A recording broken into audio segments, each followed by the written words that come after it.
Estamos começando hoje outro podcast do Hospital Modim, que foi criado com o intuito de levar informações mais precisas possíveis àqueles casais que querem engravidar e estão tendo dificuldade. A quem não nos conhece ainda, eu sou Carlos Gilberto Almudim, um dos pioneiros da reprodução humana no Brasil e no mundo, e trabalhando já com reprodução há mais de 45 anos. E junto comigo hoje, o Dr. Moacir Rafael Radaeli, que é um urologista com uma subespecialização em andrologia, com foco específico em fertilidade masculina, e que completa a nossa equipe, e é uma chave assim, essencial, que sem ter uma pessoa desse nível, a gente pecaria muito nos tratamentos que nós fazemos. O Rafael está chegando agora de uma viagem, né, que depois de vários anos de trabalho árduo, ele se doou um prêmio, né? Eu achei um prêmio meio estranho, porque foi um grupo de bolinha que foram esquiar ou surfar. Eu já passei um pouquinho dessa idade, não dá. Eu jogo bolinha de vidro, bets, né? Mas ele está muito animado também. E ele vai falar para nós agora daquelas casais que estão inférteis por fator masculino, né? Que é muito intenso hoje o número de casais. Quando eu comecei há 40 anos, era muito pequeno.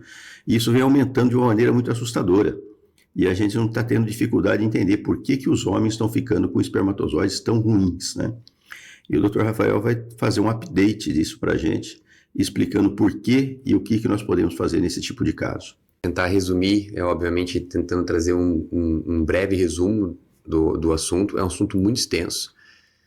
A infertilidade masculina, ela não é um assunto... eu sempre falo que a gente está um pouquinho atrasado em relação à parte feminina, né? Então, as mulheres há muito tempo já se preocupam com a parte fértil, elas buscam a assistência para a parte fértil, e o lado masculino sempre teve um pouquinho de dificuldade da busca, né? De encarar o problema da infertilidade.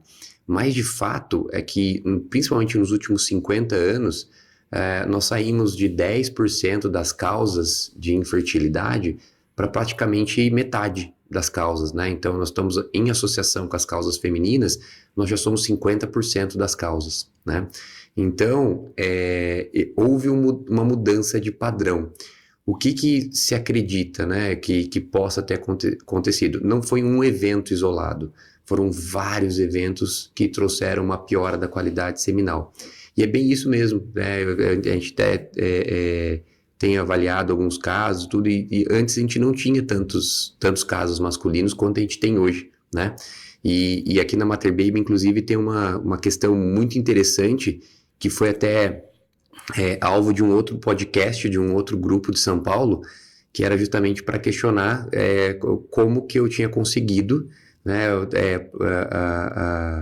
a participação de 100% dos casos, né? Ou seja, todos os casos na Mater Baby que vão para tratamento passam com o andrologista, justamente para a gente chegar nesse máximo de potencial masculino, né, de tem. E, obviamente, o que eu respondi para eles, que isso foi graças à equipe da ginecologia, né? Graças à nossa equipe da ginecologia, que entendeu o papel dessa parte masculina, tá? O que pode estar acontecendo, né? Igual eu falei, não é um evento, mas são vários eventos. Mas são preocupantes, tá? E depois eu vou trazer alguns números que vocês vão ficar extremamente assustados com essa parte masculina. Mas principalmente deve ter associação com o aumento do abuso de drogas, né? E aqui drogas, a gente conversa sobre drogas ilícitas, então cocaína, maconha, né? E as drogas que aumentaram-se muito a utilização, mas drogas lícitas também, né? Principalmente o cigarro, o vape, e aí a última droga, que é a droga da moda, a famosa testosterona, né? Então, Rafa, e o vício em exercício muito intenso pode ser considerado uma droga também? Assim, todo desvio de padrão que uma pessoa tem, né? Então, ela está procurando resolver algum problema que às vezes não tem. Fazer atividade física todos os dias é muito bom, é muito prudente. Mas eu tenho alguns pacientes que estão fazendo 4 vezes ao dia atividade física, né? E isso, obviamente, causa um desgaste, né? E o nosso corpo, ele é muito inteligente. ele vai ficar muito mais preocupado com o cérebro, com o rim, com o pulmão, com o fígado, com o coração, que são órgãos vitais, e vão deixar para o lado órgãos menos importantes, como, por exemplo, os testículos, né? Então, existe sim. E, normalmente, esses excessos de exagero na atividade física vem, sim, contemplado com o uso de anabolizantes.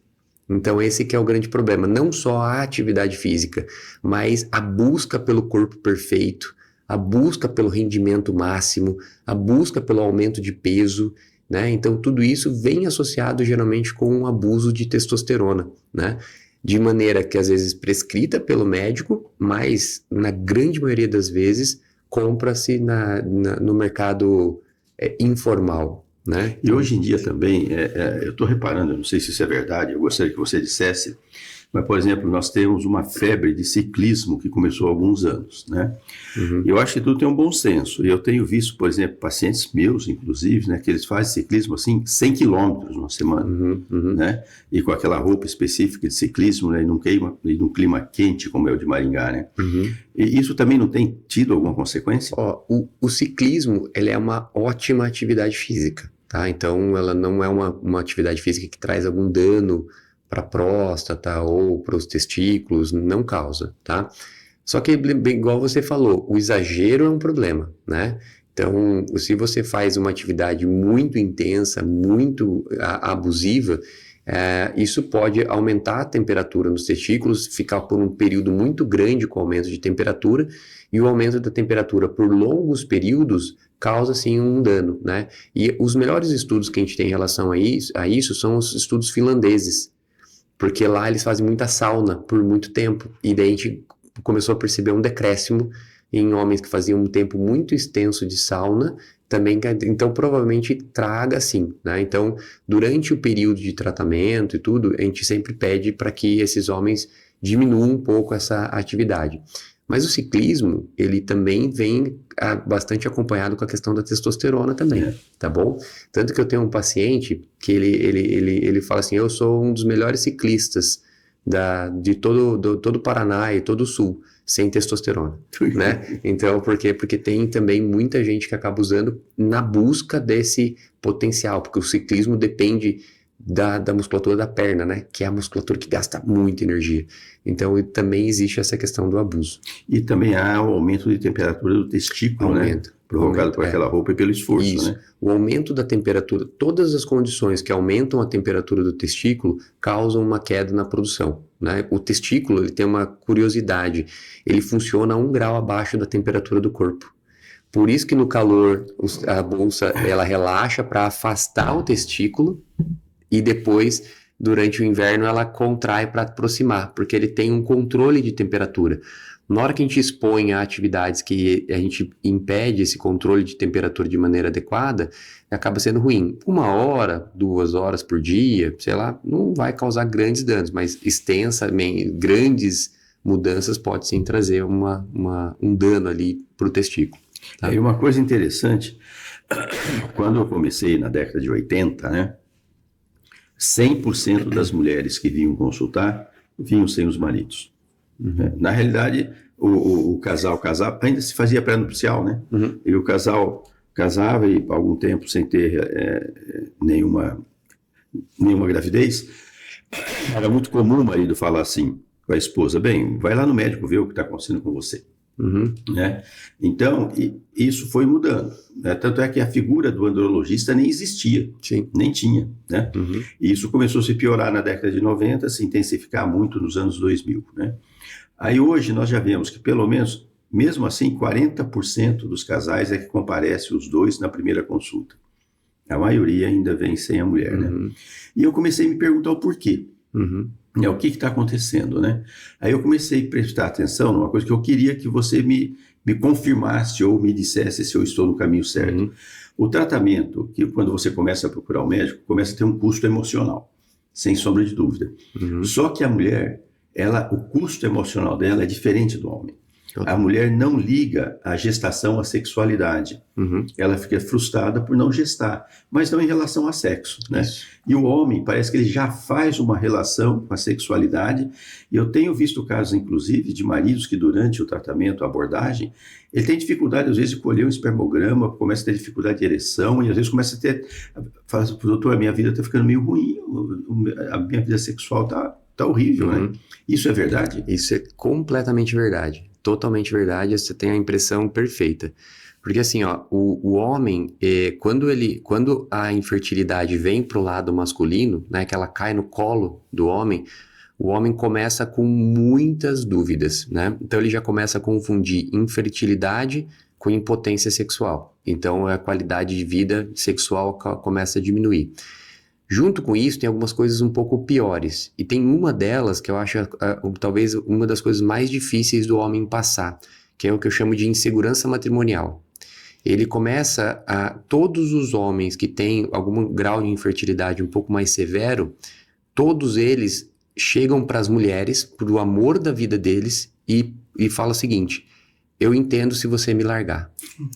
Você imagina o que é para um homem que é apaixonado, que é o amor da vida dele, chegar a doer tanto o diagnóstico que ele é capaz de abrir mão do sonho dele para poder promover o sonho para a esposa. Junto com isso, a gente tem problemas sexuais, problemas de ereção, problemas de depressão muito severa. Nós já tivemos aqui na clínica, eu já dividi isso contigo, casos de tentativa de suicídio por conta da infertilidade masculina, pela dificuldade nossa de se envolver nisso. Além disso, os homens começam a ficar muito arredios ao tratamento, e daí vem essa questão de não vir nas consultas, né? Porque é muito doloroso para eles lidar com isso, né? Lidar com a informação de que, ó, nós vamos ter que fazer uma fertilização in vitro porque o sêmen está ruim, né? Então isso é muito difícil de todos eles lidarem, né? Só que o que a gente percebe? Que quando a informação começa a chegar, as tentativas, né, de melhoria da qualidade, tudo isso começa a ter, os homens começam a participar mais. E muitas vezes ao longo do tratamento, eles muitas vezes assumem até a liderança do tratamento, né? Ontem mesmo aconteceu comigo, o homem estava liderando totalmente o tratamento. Olha, esse remédio nós temos que tomar assim, esse remédio nós temos que tomar assado, o meu já estou tomando certinho. Então quando ele entende que não é culpa dele, que não foi algo que ele fez, ou que é algo que ele poderia ter evitado, o diagnóstico começa a ficar mais leve. E daí ele sim começa a participar de maneira mais efetiva ali do tratamento. Engraçado que a gente tem reparado que existe praticamente 3 tipos de comportamento masculino. Eu, pelo menos, na minha visão de se enxergar, que pode não ser certa, né? O primeiro é aquele casal que vem, o marido já acompanha, ele vem meio com medo. Aí quando a gente faz a investigação primária, né, que é onde a gente começa a montar o quebra-cabeça daquele casal para entender o porquê da infertilidade, qual o caminho que nós vamos tomar, né?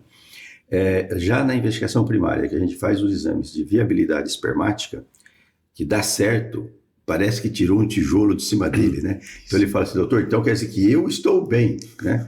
Tá, isso naturalmente reflete, eu fico muito preocupado desse tipo de situação, porque reflete uma dificuldade de maturidade, inclusive durante o relacionamento, né? Quando nós casamos, e eu me incluo nesse meio, tá? Nós casamos falando assim, ó, eu vou te amar pro resto da vida, ou até que a morte nos separe, né? E hoje eu enxergo muito bem que nesse momento do casamento, infelizmente, nós não temos maturidade de falar eu te amo. Porque na realidade nós estamos vivendo praticamente 90% de paixão e 10% de amor, né? Aí quando a vida começa a andar, que os problemas começam a aparecer, aí que realmente a paixão começa a diminuir e o amor começa a aumentar, né? Então quando o casal tem uma maturidade, ele está realmente unido, seja o que for, parece que o caminho se torna um pouco menos difícil, né?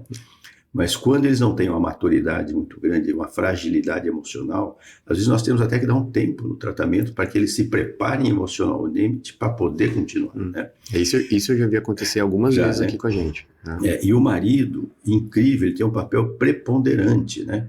E agora que ele está começando a assumir que 50% do bebê é dele, né? Ele não assumia, tanto é que a mulher que tinha praticamente a responsabilidade toda, né? Isso. E é muito bom a gente ver isso que você falou, o marido agora começa a assumir, começa até a administrar o tratamento, né? Começa até a forma de fazer o tratamento, mas isso não é fácil para os homens, tá? É muito importante que as esposas entendam isso também e sejam complacentes com eles. E tem um problema pior, né? Porque a mulher, quando ela sofre, ela exterioriza isso com muita facilidade, né? O homem, quando sofre, ele é o macho, entendeu? É difícil, ele né? segura. Ele segura, ele não exterioriza, e daí piora tudo, e inclusive dificulta para nós, Sim, certo? Sim. E tem outro dado interessante, que teve, acho que em 2022, tem uma publicação do nosso grupo que demonstrou que 10% dos homens totalmente potentes, sem nenhum problema, não conseguem namorar no dia que a gente programa, né, que é do namoro planejado.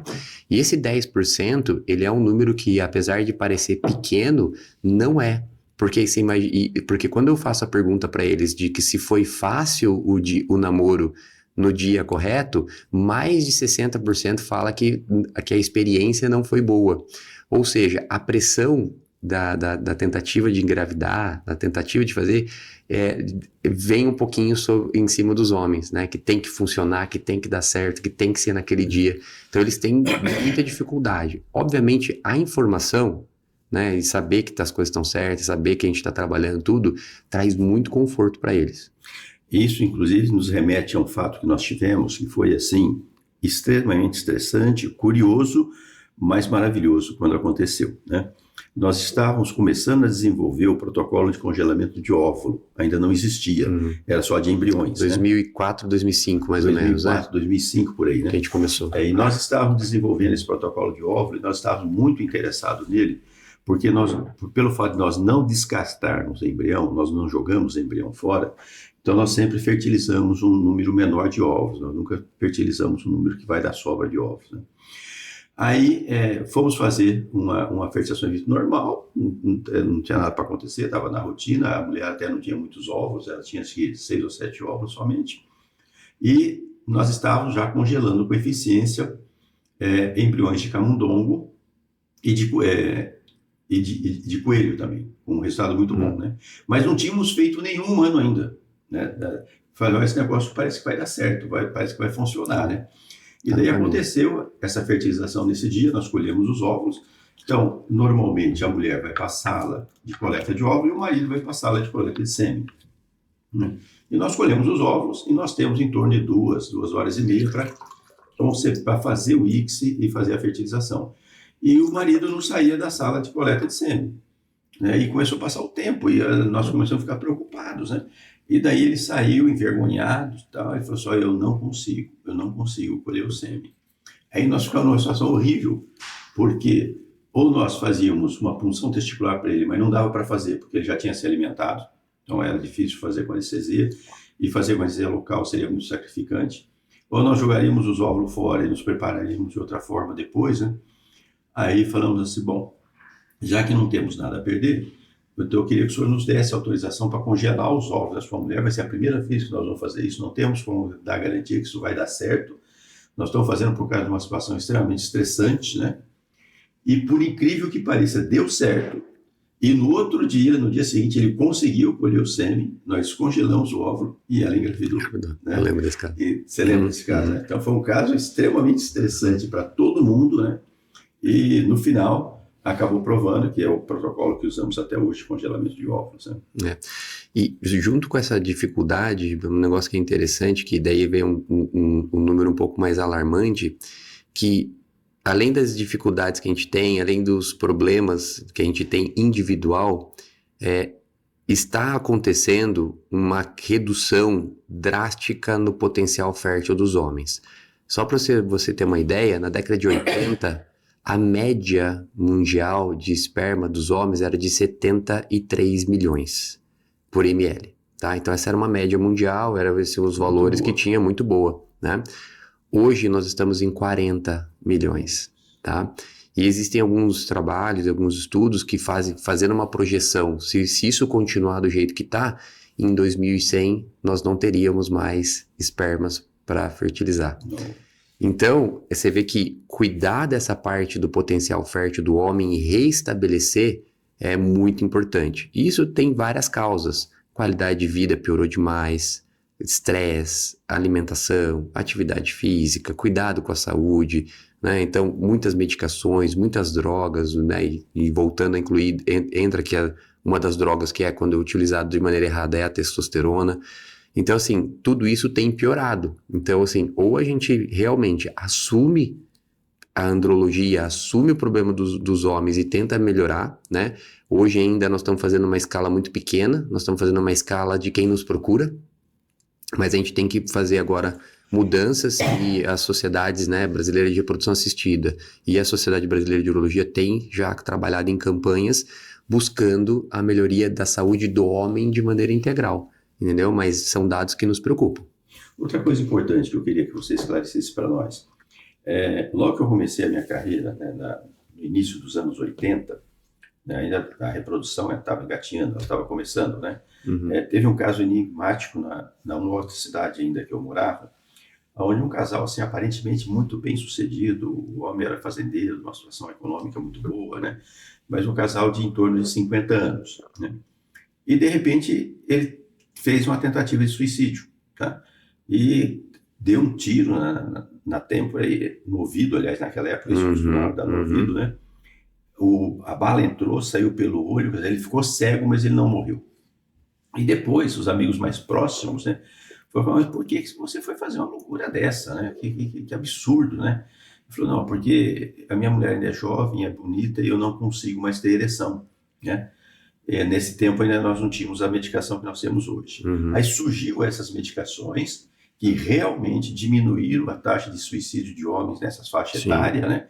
Então, são medicações maravilhosas que ajudam a ereção nos homens mais velhos. Mas o que eu estou vendo agora? Eu estou recebendo paciente, às vezes, que faz parte da anamnese, perguntar qual medicação ele está usando.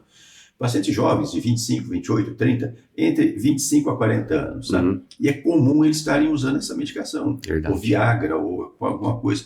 Eu não vejo sentido, né? Por que estão usando essa medicação? Você acha que eles estão usando por causa de uma insegurança emocional que eles já têm, ou porque está havendo um problema que nós ainda não percebemos? Não, né, assim, as gerações, elas vão mudando muito a concepção os significados das coisas, né?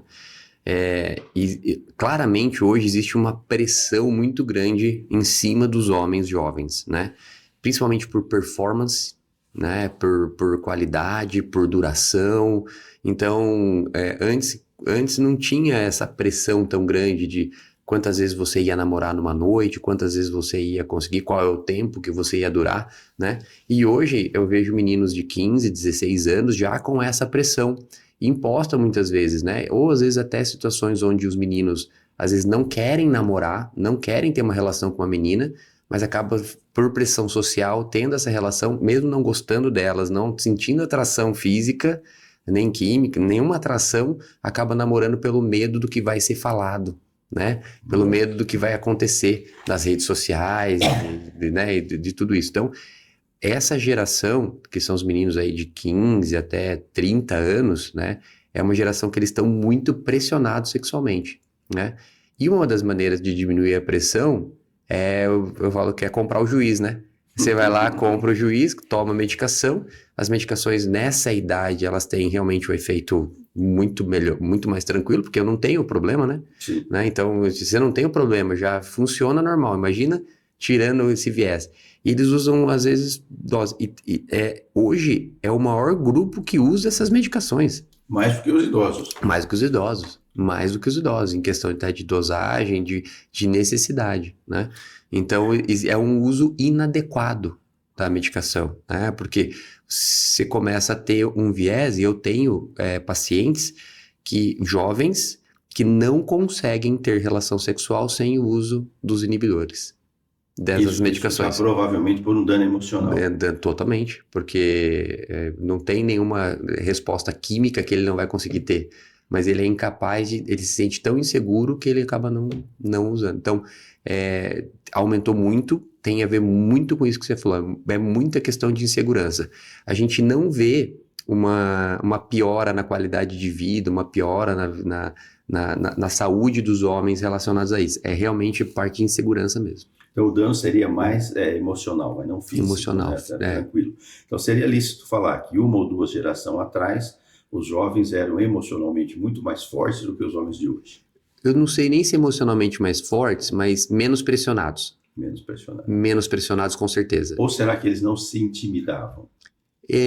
Acho que a parte feminina pressionava menos. Tinha uma exigência menor. Essa que é a minha impressão. Né? E outra coisa, a pornografia, né? Então, o acesso hoje aos vídeos pornográficos são muito fáceis. Se a gente pega a nossa geração, para você ter acesso, você tinha que ir numa banca de jornal para ver uma revista, não tinha cenas de sexo, era mais uma ou outra. Então, era muito difícil o acesso, né? Hoje o acesso está na mão de todo mundo o tempo inteiro, né? Com uma infinidade gigantesca.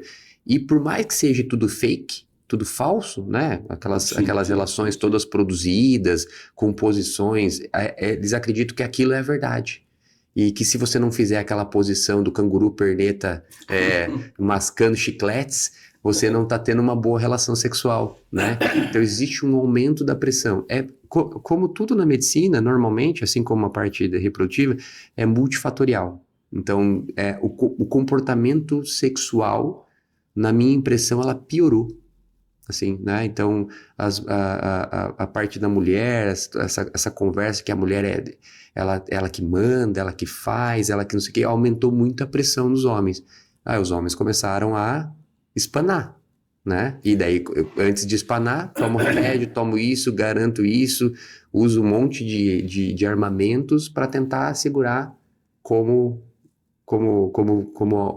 alfa, né? Como dominador, entendeu? Isso pode até pressionar a sua insegurança quanto à sua virilidade e até, eventualmente, facilitar a homossexualidade. Né? É muito mais fácil. Não, o pior que essa busca ou essa exigência entre os homossexuais, os homens homossexuais, é muito pior. É muito pior. Então, existe entre os homossexuais, até a questão de tamanho do órgão, performance, dinâmica, e tudo é muito mais exigido. Então, dos meus pacientes homossexuais, eu sinto que eles são ainda mais pressionados do que até mesmo os pacientes heterossexuais por conta disso, né? Por conta dessa exigência do corpo, da performance e tudo isso. Então, entre os homossexuais também tem uma piora grande. Também eles ficam extremamente pressionados. Bom, gente, para que vocês entendam de uma forma talvez um pouco mais clara, né? Nós que fazemos não só medicina, mas fazemos ciência, nós fazemos pesquisa já há mais de 40 anos também. E o que é a pesquisa? É o desenvolvimento, o encontro de alguma coisa para uma solução, para um problema que ainda não foi solucionado, né? E a entrada do andrologista dentro da clínica de reprodução humana veio de acordo com a demanda que foi sendo necessária realmente da parte masculina, que foi piorando através dos anos, né? E agora, uma pergunta que os homens gostam muito de falar, doutor, mas eu sei que eu tenho um problema, tá? Mas vai ter solução? Qual é o caso que não tem solução? Quando nós começamos a investigar, essa resposta a gente não tem lá de pronto, né? Então não vai chegar um homem, mesmo na zoospermia, que é o caso mais grave que nós temos dentro da parte masculina, da infertilidade masculina, a gente tem soluções, existem possibilidades, existem várias doenças que causam isso, vários problemas que levam a isso. Muitas delas têm como a gente reverter, né? Então, tem que ser personalizado. O fato é que a grande maioria dos casos, a gente consegue sim manejar. Obviamente, quando a gente está com um casal, eu quero facilitar a vida deles, eu quero transformar eles da fertilização in vitro, onde muitas vezes a queda muito grande de espermatozoides ou até mesmo a zoospermia nos empurra diretamente para a fertilização in vitro, mas isso que eu acho muito legal de trabalhar aqui na Mater Baby, me é dado a chance de tentar fazer o que a gente chama de downgrade. A gente tenta tirar esse casal da fertilização in vitro, melhorando a qualidade seminal, melhorando a qualidade feminina e fazer tratamentos mais simples, né? Então, é isso que é o que pode ser feito. Isso é possível? Sim, é possível. Todo mundo vai chegar nisso? Não, né? Não é todo mundo que vai chegar nesse potencial. Mas o que a gente observa hoje em relação a isso? Que é onde eu acho que é o grande erro de muitos centros. Na hora que chega o fator masculino, se indica a fertilização in vitro automaticamente. Então, assim, por quê? Porque por incrível que pareça, por mais que a gente tenha um conhecimento da cinética reprodutiva feminina muito melhor do que a da masculina, né? Então, quem muitas vezes direciona o tratamento do ciclo é o fator masculino, né? Então, a qualidade seminal que fala, eu vou poder engravidar em casa. Quantas vezes, né, a gente viu que estava tudo bem e o casal engravidou em casa. Ou nós vamos fazer um namoro planejado, tem que ter sêmen bom. Ou eu vou fazer inseminação, tem que ter sêmen bom. Aí, quando o sêmen não tá bom, fertilização in vitro. Então, quando um homem vem, às vezes ele tem um espermograma, o colega vai lá e fala assim, aqui é só fertilização in vitro. Né? Nós tivemos um caso interessante que ilustra bem isso que o Dr. Rafael está falando nesse momento, e aconteceu agora, há 10 dias atrás, né? Um casal jovem que nos procurou, veio por uma primeira consulta, e ele tem realmente uma oligostenospermia, e não é severa, é uma oligostenospermia leve até. E ele falou assim, doutor, eu fui já numa outra clínica, e a outra clínica indicou uma fertilização in vitro, mas olha, eu tenho 27 anos, né? Talvez seja até necessário fazer uma fertilização in vitro, mas eu queria ouvir uma segunda opinião, se eu consigo resolver sem. Eu falei, realmente existe essa possibilidade sim, que é a filosofia nossa aqui na Mater Baby, né? A fertilização in vitro é uma arma excelente do arsenal terapêutico de assistência ao casal infértil. Mas o nosso objetivo aqui sempre é chegar na gestação o mais rápido possível, com o menor custo financeiro e emocional possível. É possível inventar a fertilização, nós vamos evitar. Por quê? É o tratamento mais difícil para o casal. Então, eu te mandei esse marido, você fez um estímulo testicular nele, que eu acho que durou 90 dias, mais ou menos, né? E deu uma melhora, assim, assustadora. Falei, vamos tentar fazer em casa, né? Fizemos um coito planejado, mas extremamente simples, né? E na primeira tentativa ela engravidou, né? Então, e eles ficaram muito felizes, porque para eles, naquele momento, a fertilização in vitro era muito difícil. É um casal que está começando a vida, né? Então, eles estão fazendo, para eles era um custo muito alto, e emocionalmente também muito alto, né? E eles falaram só, mesmo que eu precise de uma fertilização in vitro, nós vamos ter que nos planejar para ganhar esse dinheiro, talvez em 2 anos, né? Então, nós ficamos muito felizes com isso. E isso é um caso que aconteceu agora. E dentro dessa parte reprodutiva, hoje, a gente está vendo uma mudança um pouco de cenário, né? Então, daqui a pouco, realmente vai se separar entre clínicas de fertilização in vitro e clínicas de reprodução assistida. Eu acho que já está começando. Já está começando, eu acho. Né? Então, por quê? Porque existem centros onde o sucesso do centro é baseado em conversão em fertilização in vitro. E existem centros onde o sucesso é o que a gente tenta fazer aqui, que é taxa de gravidez com a menor invasão possível, né? Porque existem outras opções de tratamento na reprodução assistida que não só a fertilização in vitro. Elas existem, né? Não, e é engraçado que quando a gente puxa as nossas estatísticas, né? Nós vemos que das nossas pacientes, por exemplo, que engravidaram no período de 1 ano, né? A taxa das pacientes que engravidaram usando a fertilização in vitro e as taxas das pacientes que engravidaram com outras técnicas mais simples, não foi fertilização in vitro, é muito próxima, é muito semelhante, né? Não há muita diferença, né? A questão é bem selecionar, né? Quem, né? Então, o grande segredo, e isso é uma das coisas que às vezes angustia o casal, né? Porque nós gastamos tempo nisso, né? Então, existe de 2 a 3 meses exclusivamente de investigação, né?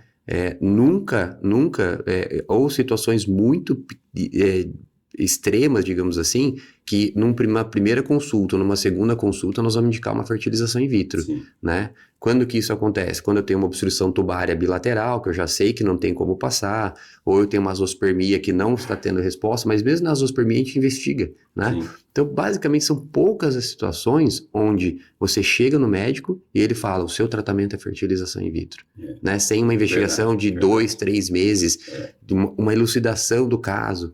Então, e iniciar a fertilização in vitro, isso que é uma coisa importante.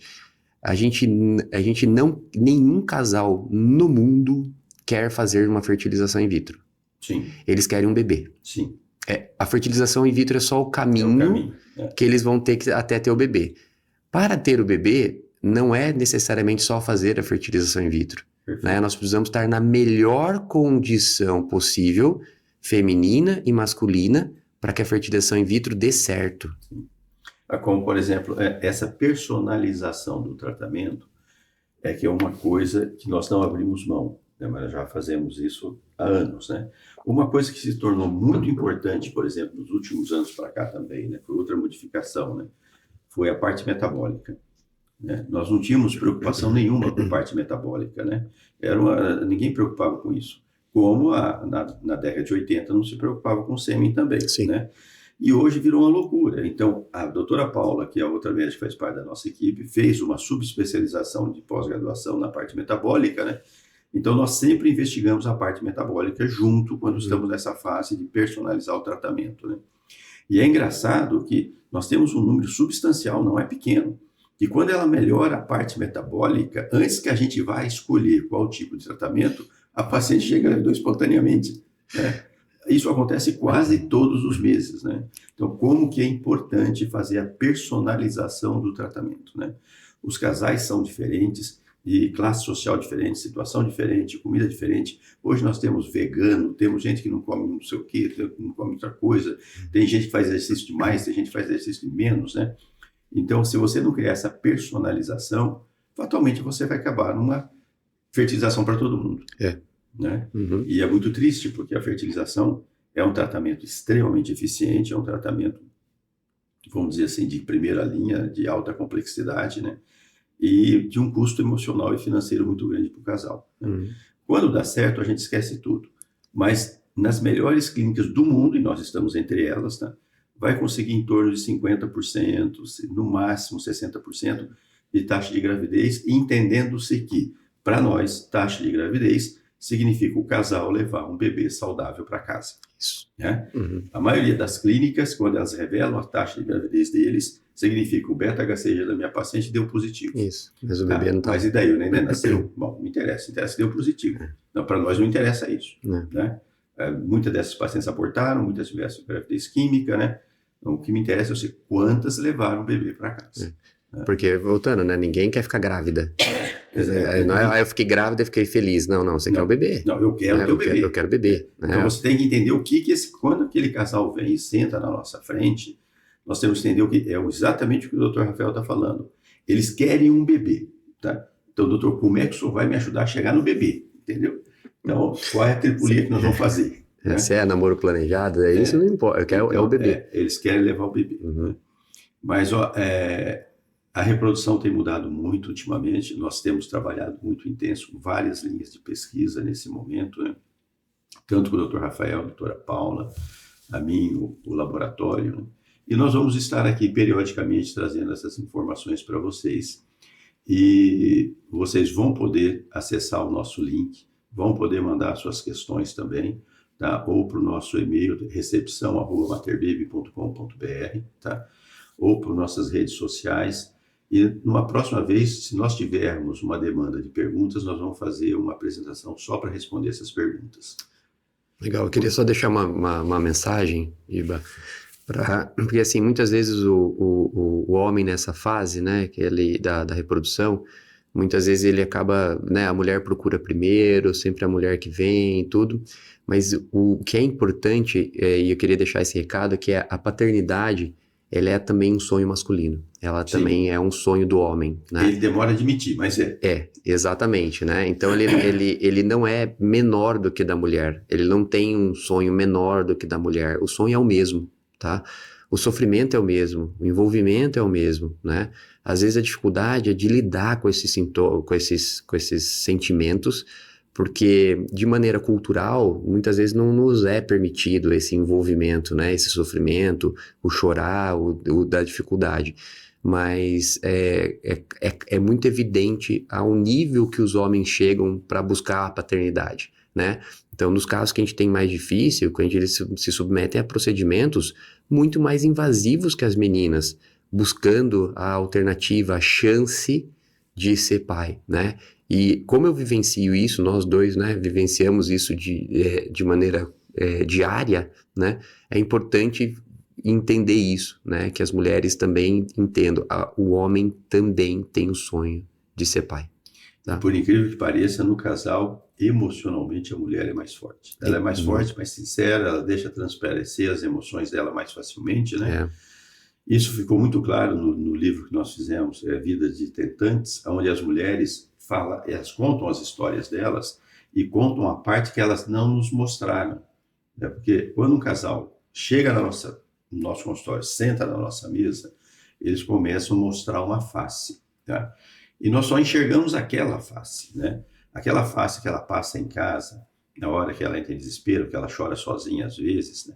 Ou que ela acha que ela não foi tratada da maneira que deveria ter sido tratada pelo médico, pela enfermeira, pela recepcionista, né? Uhum. E ela se sente frustrada, ela nunca nos fala, né? E esse livro, elas se abriram e contaram essa parte, né? E nós ficamos assustados, né? Não só nós, mas todo mundo, né? Foi uma coisa absurda, né? E você encontra esse livro também com a gente. É um livro que foi direcionado a uma entidade de caridade, então ninguém está ganhando nada com isso. É um livro barato. Isso pode te ajudar muito a elucidar dúvidas também, tá? É só você ligar para nós que nós te mandamos. E é um livro que custa R$50 à entidade de caridade, não é para nós. Você já paga diretamente para eles e nós te mandamos o livro, né? Esse livro, ele traz uma mensagem que eu acho legal, que é você não está sozinha. Exatamente. Né? Você não está sozinha.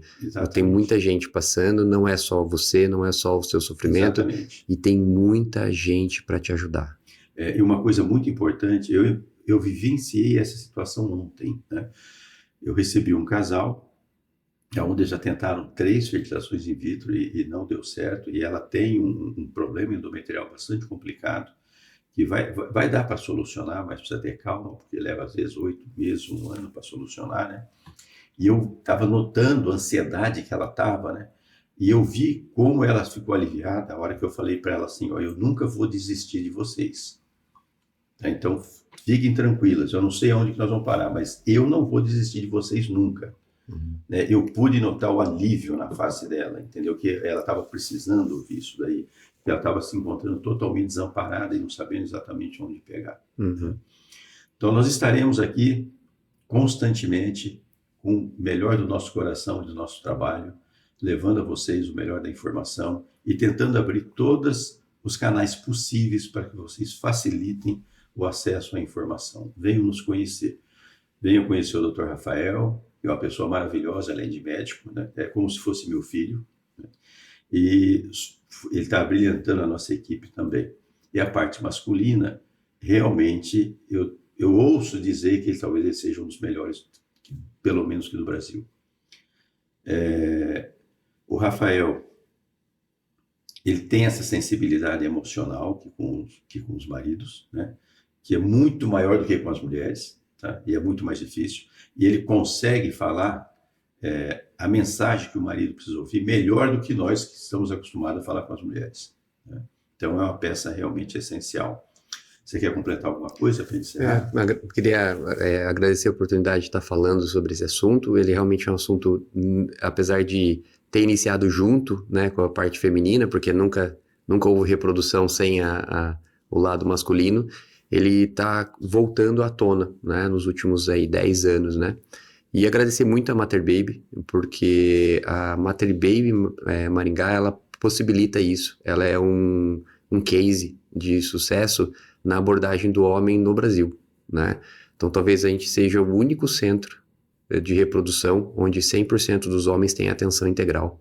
Né? Uma coisa importante, o Dr. Rafael foi o primeiro médico no mundo, não é no Brasil agora, é no mundo, a fazer extração de espermatozoide testicular usando tecnologia 3D. Tá? Então foi um fantástico, foi uma coisa linda, né? E ele tem levado isso para fora do Brasil e está despertando um interesse enorme, que é uma tecnologia nova que veio para associar uma nova abordagem terapêutica naqueles casos muito difíceis, né? É como se fosse a evolução, né, da técnica. Assim como a robótica está acertando a evolução de uma técnica, a microscopia 3D também tem acertado outras áreas, né? Então a gente teve esse privilégio de ser um dos primeiros do mundo, com certeza o primeiro da América, da América Latina, com certeza, a fazer esse procedimento. E hoje outros grupos já estão realizando, né? Outros grupos de colegas, amigos, né? E me ligaram assim que realizaram o procedimento, me ligaram na hora, falou, meu, que ideia genial que você teve, que coisa maravilhosa. A minha vida mudou, né? Então, eu sou muito, muito grato a isso, grato ao Hospital Almodin, grato ao Mater Baby, que me possibilitou e que trouxe essa tecnologia, né? Que não é barata, é cara, é um investimento alto, mas que sempre o Hospital Almodin e a Mater Baby têm a preocupação do resultado, né? Então, isso é bom para o resultado? Isso vai trazer? Vai. Então, vamos investir, né? Teve muito investimento, né, Giba, que deu errado. Sim, sempre né? tem. Sempre tem, mas esse foi um dos que deu um sucesso muito grande e que tem um ganho muito grande para os pacientes. Nas pesquisas sempre tem. Uhum. No próximo podcast, nós vamos começar a conversar com vocês a respeito de algumas pesquisas que estão andando neste momento, tá? E que são bastante interessantes, que nós estamos muito esperançosos também. Obrigado por estarem conosco. Acesse os nossos canais da mídia social, a nossa homepage, liguem para nós, mandem as suas dúvidas, nós teremos o maior prazer em ajudar. Ótima semana. Ótima semana para todos.